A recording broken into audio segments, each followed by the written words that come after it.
Menulis dengan tangan adalah suatu keterampilan yang sering dianggap ketinggalan zaman dalam era digital ini.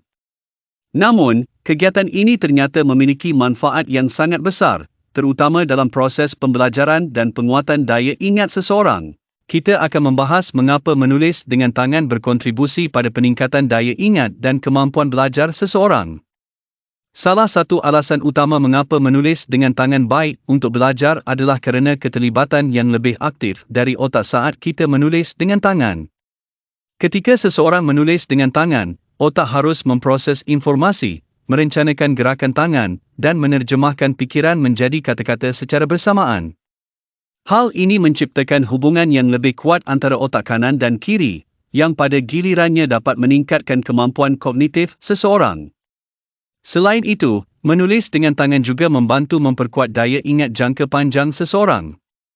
Studi telah menunjukkan bahawa ketika seseorang menulis catatan dengan tangan, mereka cenderung lebih baik dalam mengingat informasi tersebut dibandingkan dengan mengkuinya secara digital. Proses fisik menulis menuntut keterlibatan otak yang lebih intensif, sehingga informasi yang ditulis cenderung tertanam lebih kuat dalam ingatan. Selain membantu daya ingat, menulis dengan tangan juga dapat meningkatkan pemahaman konsep dan ide. Dengan menuliskan informasi secara manual, seseorang terlibat secara lebih mendalam dengan materi yang sedang dipelajari.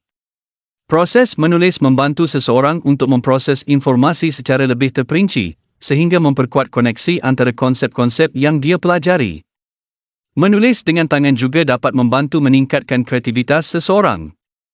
Ketika seseorang menuliskan ide atau gagasan dengan tangan, ia cenderung lebih bebas dalam berekspresi, tanpa terbatas oleh batasan keyboard komputer atau perangkat digital lainnya.